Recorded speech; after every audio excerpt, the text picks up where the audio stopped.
Aujourd'hui, petite vidéo complémentaire sur l'épissure câbleau sur corde. Vous vous souvenez, je vous en ai fait une l'autre jour. J'ai fait une belle épissure et en fait, elle ne me convenait pas. Une fois mouillé, le cordage s'est un petit peu resserré. Ça m'a un petit peu vrillé un maillon, ça m'a contrarié puisque c'est ce que je voulais éviter sur l'épissure d'origine.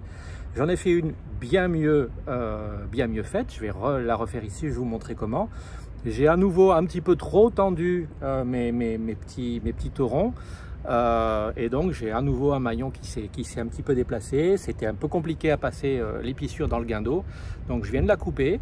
Je suis en train de la préparer et je vous montre cette nouvelle version qui est très facile à faire. C'est plus élégant, c'est mieux cousu si je puis dire. C'est très résistant et puis j'espère qu'elle me donnera satisfaction. La première chose, ça a été d'enlever assez de longueur de chaîne pour que je puisse accéder au câbleau qui était dessous, pour que je puisse trouver le bout, hop là, le voilà, le bout qui était relié à la chaîne. Donc là, j'ai préparé, ça c'est l'ancienne épissure, j'ai coupé voilà les résidus. Ça c'est mes 12-13 maillons de chaîne après le marquage. Ici en fait c'est 50, il me manque deux petits tétons. J'ai préparé le bout de mon câbleau, vous vous souvenez, les petits marqueurs de couleur, les mêmes paires sont marquées de la même couleur. Si je prends une paire ici, hop, j'en prends une, regardez, je tire, clac, clac, clac, clac, clac, clac, clac. Voilà. Alors, contrairement à la fois précédente, je vais passer dans mes mailles de chaîne chaque toron indépendamment. Vous allez voir, c'est très facile à faire, c'est très joli. Je vais commencer par détoronner tout ça sur voilà, la chaîne ici, sur l'équivalent d'une quinzaine de maillons pour avoir assez de marge. Comme ça, je pourrai proprement tisser tout ça et couper le bout tout à l'heure. Comme lors de la première fois, là où je vais décommettre mon câbleau, je fais une surlure fortement serrée, histoire que ça ne se défasse pas de l'autre côté du câbleau, bien évidemment. Là, mes deux brins qui restent, je vais les coudre à l'intérieur pour faire une surlure un petit peu cousue qui ne se défera pas avec le temps. Normalement, de toute façon, une fois épissé sur la chaîne, ça ne se défera pas. Vous verrez pourquoi tout à l'heure. Mais bon, une petite surlure bien finie, c'est toujours ça. Bien, ma petite surlure est faite. Elle est cousue. Les bouts ont été se perdre à l'intérieur du câbleau. Je vais pouvoir décommettre tout ça.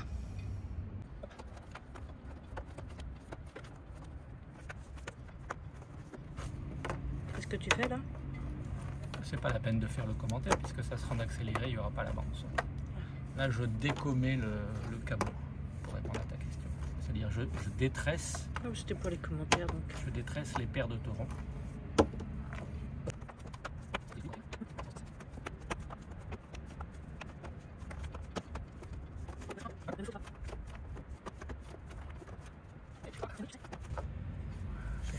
Peut-être un peu long, mais c'est pas grave. Quand tu connais la distance à prendre, la dimension. Il y a des avions de chasse dans le coin. Comment je connais? J'ai 12 maillons à nouer et ça prend un petit peu, donc je prends une quinzaine en longueur.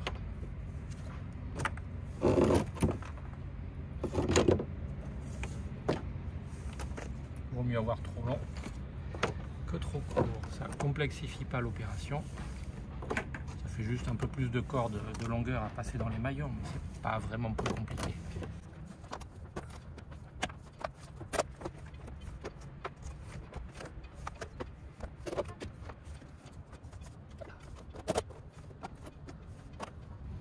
Et voilà, on est au niveau de la surlure, tout est défait. Maintenant, on va détresser toutes les paires. Ça, c'est pas compliqué. On va passer les torons un par un dans la chaîne. Alors j'ai fait un peu long, hein. Vous voyez, là maintenant j'ai 12 maillons à faire. J'ai quasiment 2 fois la longueur, j'ai fait un peu long. Je vais peut-être couper tout à l'heure si ça m'embête.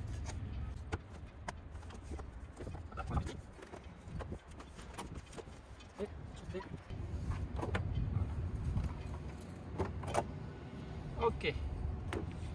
toutes mes paires sont défaites. Maintenant, je récupère mon câble. Puisque je vais faire avancer mon épissure par là. La première chose, donc toutes mes paires sont défaites, mais je peux les retrouver. Hein. Là, par exemple, ce tauron, il vrille dans le sens des aiguilles d'une montre. Celui-là vrille dans le sens inverse. Ils ne sont pas partis de la même paire. Donc, mes paires, vous vous souvenez, elles sont colorées. Ça, c'est des noirs. Ça, c'est des bicolores.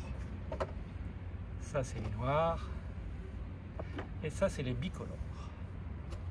Donc, je les mets en étoile. Pour la première chose qu'on va faire, on va passer tout ce petit monde dans le premier maillon. On peut le faire parce que c'est le seul maillon qui n'a pas un autre maillon de chaîne. Donc, on a un grand espace de visible. Et en passant les 4 dans le premier maillon, vous allez voir comment, ça va nous permettre de le fixer solidement au reste du câbleau de façon stable pour tout le reste de l'opération. Ça, c'est l'étape la plus importante. Donc, je prends une première paire. Je vais commencer par les verts, par exemple.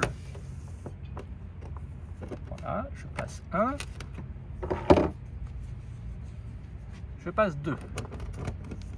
Vous allez me dire, j'aurais pu passer la paire. Hein? Oui, mais dans la paire, il y en a 2. Voilà, j'isole un petit peu celle-là. Je prends la même paire de vert et jaune que je vais passer dans l'autre sens. Alors, je vais faire un truc un petit peu élégant. C'est-à-dire que je vais en profiter pour essayer de les alterner. Donc celle-là, elle va passer, ce tauron il passe dessus.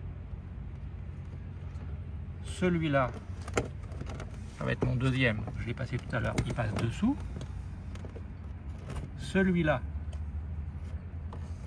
il va passer au milieu.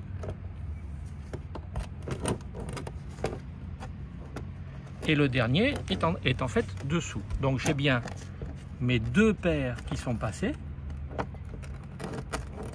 et elles sont alternées. Voilà, pas besoin de serrer pour le moment.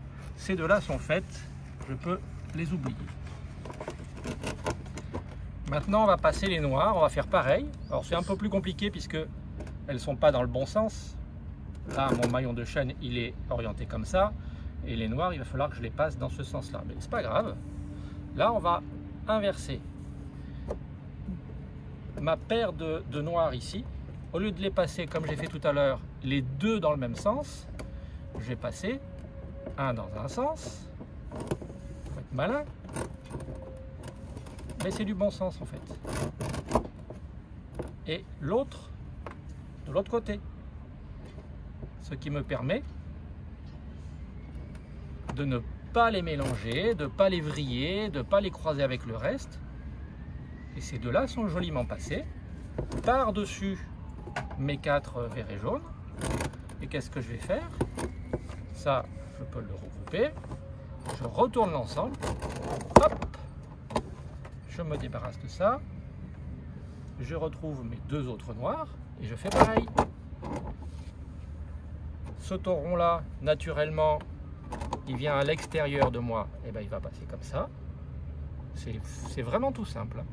On ne se pose aucune question.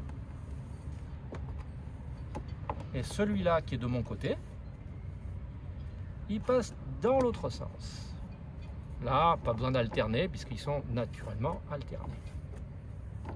Voilà, mes 8 taurons sont tous passés maintenant dans mon premier maillon. Ça a été facile à faire. Pour le moment, je n'ai pas vraiment besoin de le serrer fort.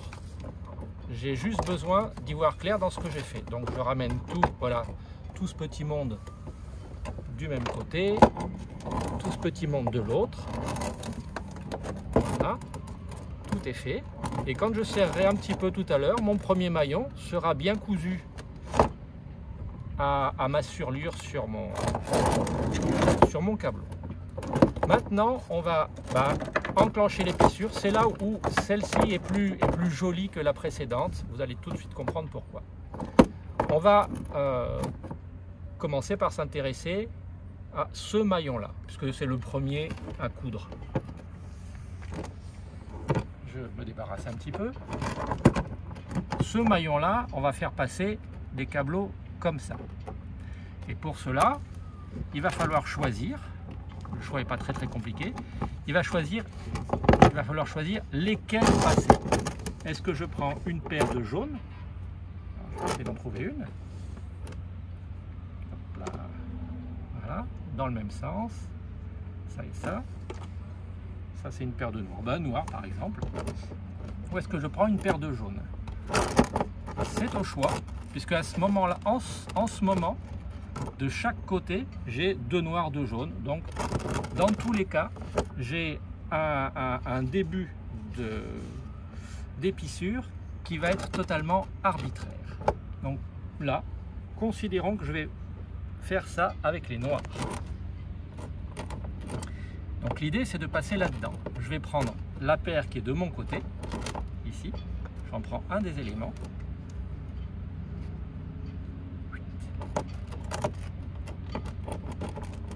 Et je vais le passer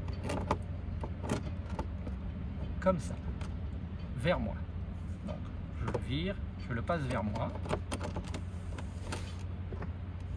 C'est un petit peu ce que je viens de faire ici, hein, tout à l'heure.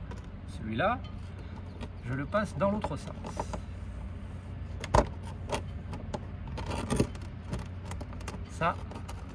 Ça se comprend facilement. Je vous montre la suite parce que ça va permettre de comprendre tout le reste. Il n'y aura pas forcément besoin de tout filmer. Là, maintenant que j'ai entamé avec une paire de noirs, le maillon suivant qui va m'intéresser, c'est celui-là. Eh bien, je vais continuer. Je passe ici. Et là, je fais passer joliment sur mon maillon. Et là, je passe là. Et là, je passe joliment sur mon maillon. Et petit à petit, je vais faire ça. Après, ça va venir là. Et toujours, je vais avoir mon câbleau qui va serpenter de maillon en maillon, mais toujours celui-là, il sera toujours au-dessus. Celui-là sera toujours au-dessus. Il va falloir donc que je fasse faire demi-tour à mon ensemble, que dans ce qui vient d'ici, je trouve mes 2 noirs. 1, 2. Tac, tac. Peu importe comment c'est, hein, je vais virer les autres. Il me faut mes 2 noirs, elles sont là.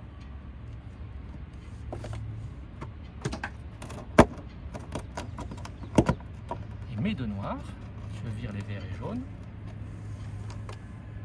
Comme pour ce que je viens de faire, je vais les passer à l'intérieur des mêmes maillons.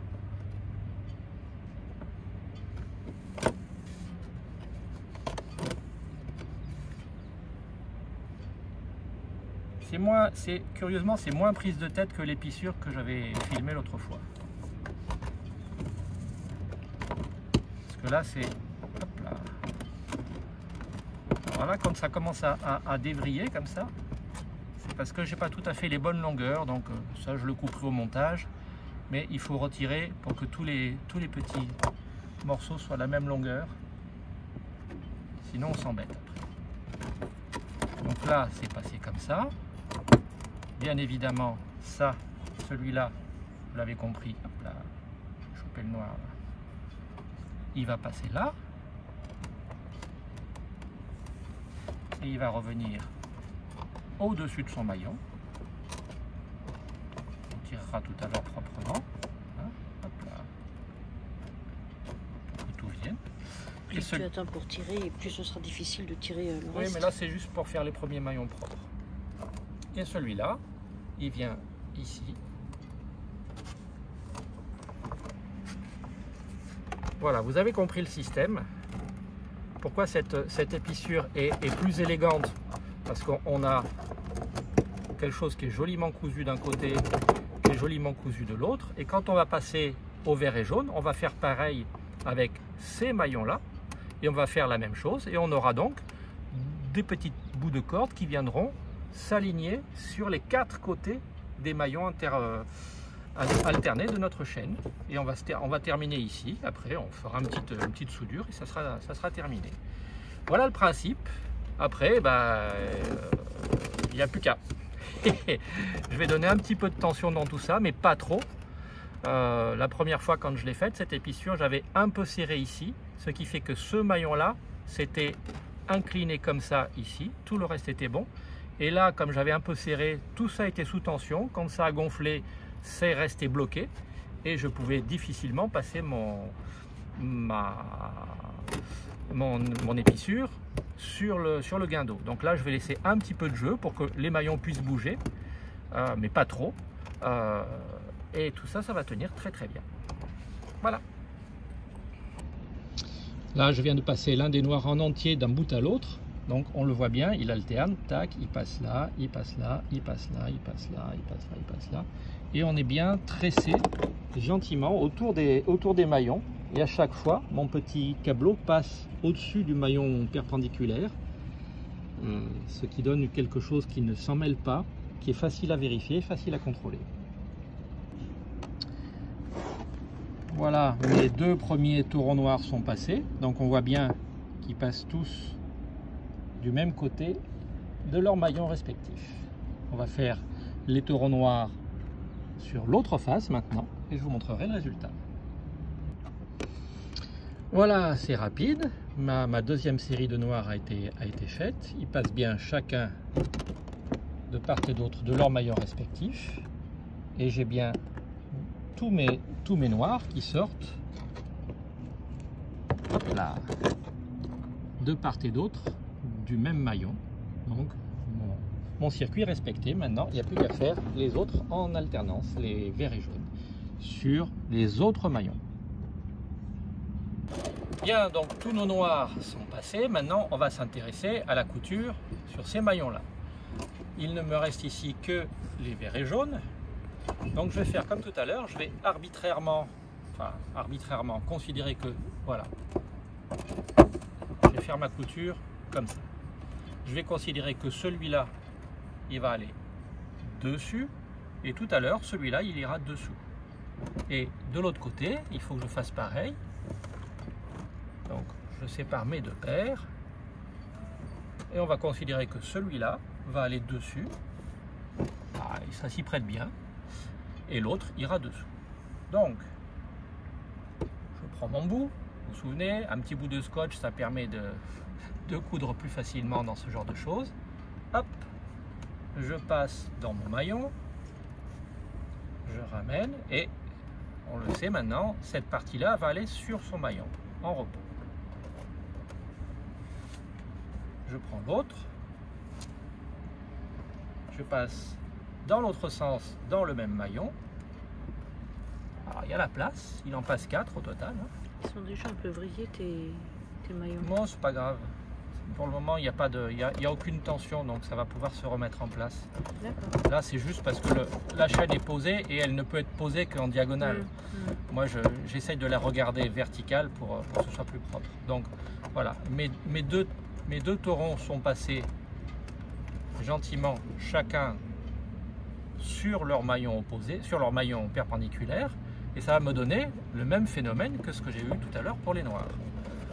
Donc je vais continuer à envoyer ces deux-là dans leur maillon. Hop.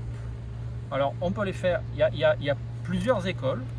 Ce genre d'épissure de câbleau 8 taurons sur chaîne, je ne l'ai pas trouvé sur des sites ou sur des blogs ou sur des références françaises. J'ai trouvé ça chez les anglo-saxons, qui sont les grands professionnels de la mer.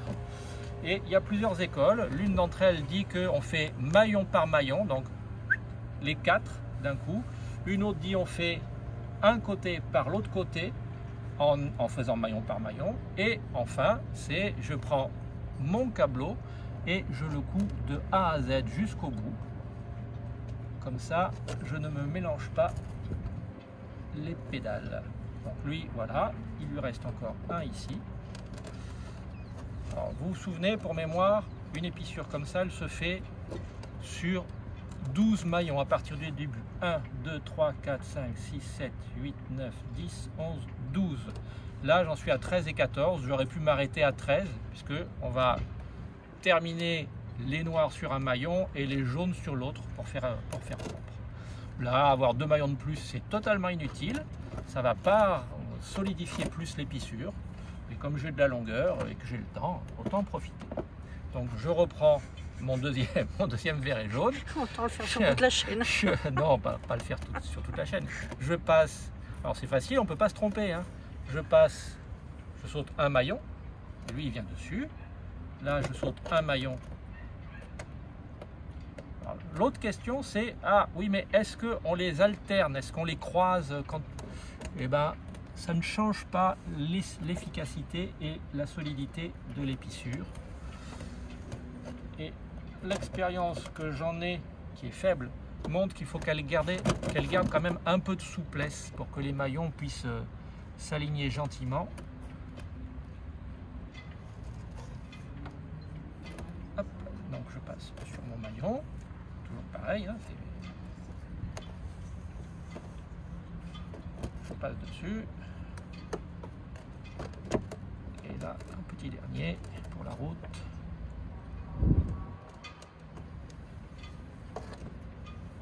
Là, je passe dessus. Donc la vérification est simple. On tire tous nos petits morceaux, un petit peu. La vérification est simple. Je dois avoir un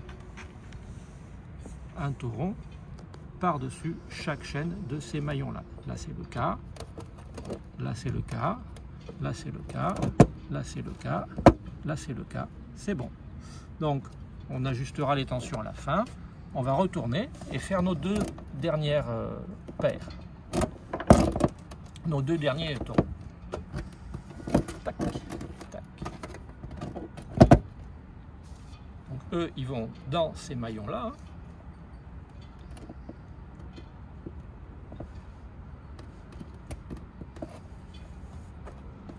Celui-là, par exemple, il peut aller comme ça.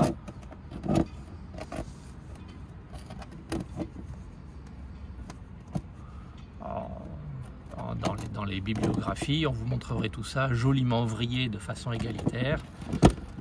Quand c'est pas le cas, ça marche quand même. Celui-là, alors celui-là, regardez, il va passer là-dedans. J'ai un petit trou ici. Hop là. Je le récupère. Il passe sur son maillon. Et donc, lui, il est passé sous son petit copain. Donc, ils sont gentiment alternés comme ça. Et on continue. Donc, je vais enquiller jusqu'au bout. Voilà. Ici. Voilà. Aujourd'hui, on va les constructeurs. Ici. Voilà.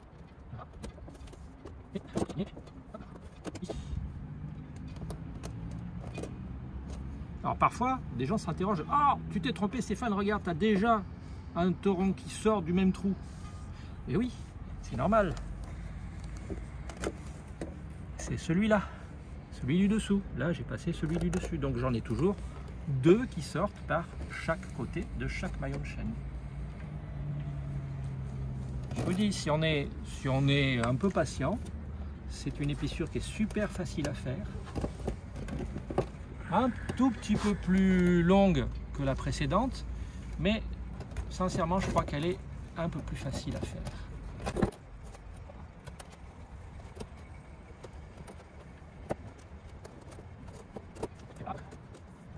Voilà. Maintenant on va essayer d'égaliser les longueurs tranquillement, les petits morceaux qui seraient un peu isolés pour pas qu'ils s'abîment et qu'ils frottent trop tout seuls, et s'assurer qu'en fait la chaîne reste bien souple. Parce que plus elle est souple, oui c'est vrai, dans ce cas-là, je peux avoir des maillons qui se mettent perpendiculaires, mais ils seront faciles à remettre en place sous le propre poids de la chaîne. Donc il ne faut pas trop tendre l'épissure, contrairement à ce que j'avais fait la première fois. Voilà, donc maintenant, ajustement, tranquillement, patiemment, vérifier s'il n'y a pas trop d'anomalies, trouver les bouts, deviner où ils sortent. Ça, c'est le plus casse-pied quand on fait une épissure, c'est d'égaliser tout ça.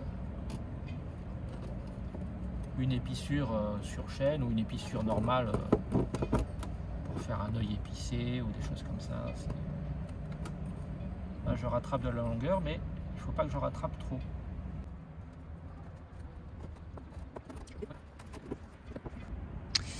Bon, l'épissure est terminée.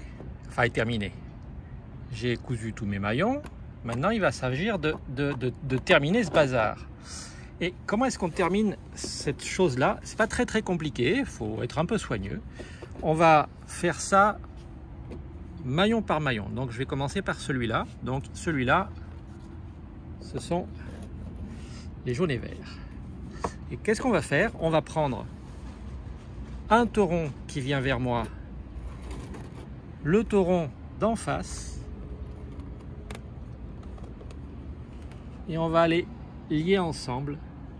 On va les souder en fait. Je vais les attacher, je vais les souder. On peut utiliser, certains utilisent de la colle super glue pour les mélanger. L'idée c'est que il n'y ait pas trop de débord pour que ça passe dans le guindeau, mais qu'il soit assez bien cousu pour que ça ne se défasse pas sous la tension ou sous les frottements. Donc on va les faire paire par paire, ces deux là ensemble. Ensuite on fera ces deux là, celui-là et celui-là, et on fera pareil avec les noirs. Donc ça, c'est, faut être plus soigneux, c'est un petit peu plus compliqué. Bon voilà ma paire, j'ai attaché ma paire assez serrée, assez proche du maillon avec un nœud constricteur. Je vous le ferai voir tout à l'heure. C'est comme un nœud de cabestan, mais on le termine un petit peu différemment. Donc lui, il va pas se desserrer. Et avec le pistolet chauffant spécial, il marche pas très bien celui-là, mais ça ira. Je vais sectionner ici et ça va me fondre l'ensemble et ça devrait tenir normalement. Voilà. Bien, mon petit téton est soudé. Tout à l'heure, je couperai le nœud constricteur, pardon, et ça va tenir. Il n'y a pas de tension donnée ici. C'est juste pour que nos deux parties restent l'une avec l'autre. Donc couper, parce que j'en avais vraiment long, hein. J'en avais 60 cm de trop. Couper, c'est l'épissure qui donne la tension. Ici, il n'y en a pas. C'est juste pour que ça ne s'en aille pas. Bien, mes deux premiers tétons sont faits, sont soudés. Ici, j'ai laissé le nœud constricteur parce que ça ne gênait pas. Je vais passer au dernier, donc sur le dernier maillon de ma chaîne. Vous voyez, j'ai encore beaucoup de souplesse sur tout ça. Ça devrait, même mes maillons ils bougent, ça tombe bien, c'est ce que je leur demande. Même quand ça sera mouillé, un peu gonflé, ça fonctionnera toujours. Là, j'ai un peu de souplesse, c'est pas gênant du tout. Bon, alors, je vais vous montrer. Je vais essayer d'attacher ces deux petits taurons ensemble avec le fameux nœud constricteur. Je vous en ai parlé tout à l'heure. Je vais essayer de vous montrer comment on le fait. À la base, c'est un nœud de cabestan. Donc, je passe là. Vous connaissez, c'est comme ça qu'on attache nos pare-battages. Je repasse par-dessus. Je fais ma petite croix. Je passe par derrière. Le nœud de cabestan, normalement, on rentre ici. Là, je vais passer par-dessus, ici, là, et je vais passer sous ma croix. Alors, c'est tout petit, c'est un peu rigide, je m'embête un peu, voilà.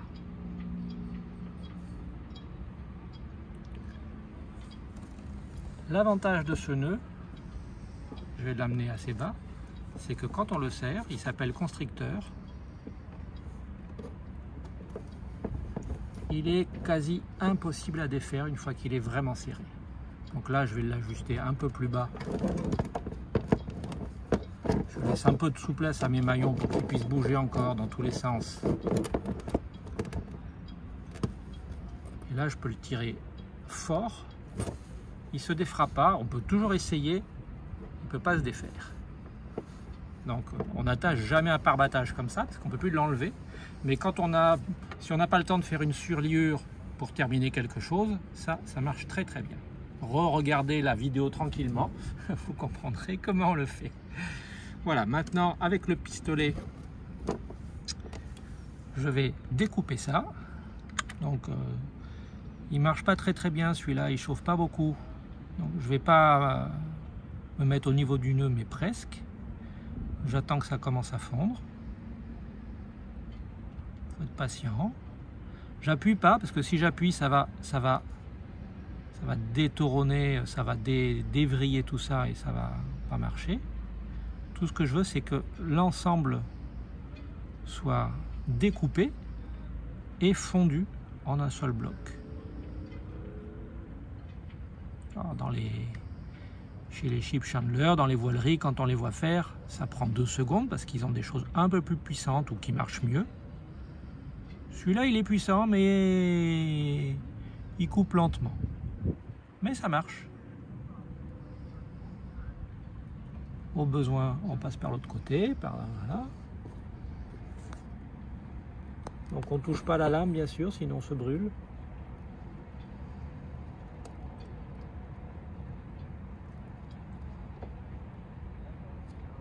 Voilà. La terminaison est faite. On pourrait rabattre un petit peu les morceaux. Voilà. Maintenant que le fer est chaud, il fonctionne bien.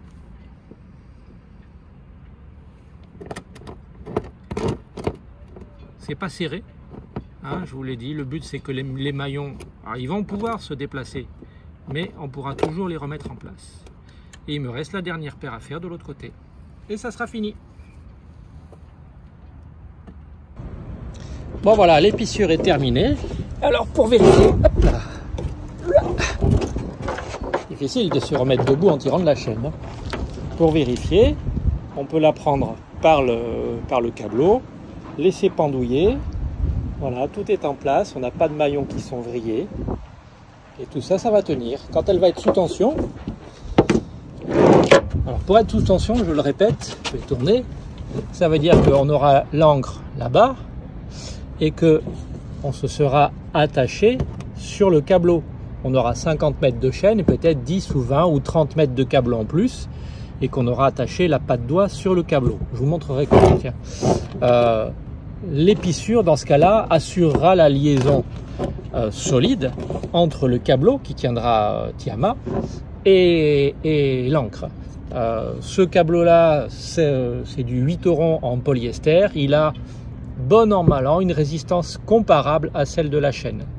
Donc tout ça est cohérent. Et l'épissure en elle-même, c'est parce qu'on a cousu une douzaine de maillons entre la chaîne et le câbleau que ça tient. Il n'y a pas de tension particulière. Voilà, les maillons bougent les uns par rapport aux autres. Ça sera mieux que la fois précédente. Et surtout, si par hasard j'ai un maillon qui se met perpendiculaire, je pourrai toujours le replacer sans m'embêter. Voilà, c'est terminé pour aujourd'hui.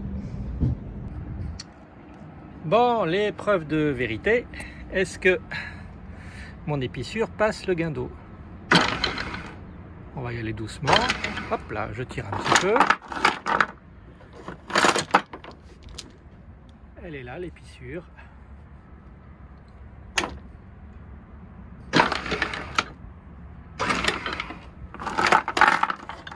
Elle sort bien.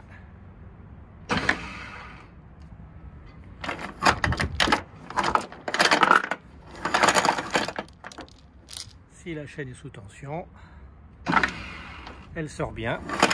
Et après, je suis pris uniquement sur mon câbleau. Donc, première étape, c'est bon. Deuxième étape, est-ce que ça rentre? J'appuie un petit peu avec le pied. On y va doucement.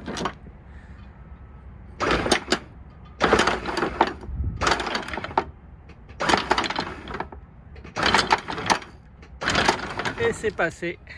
Épissure réussie.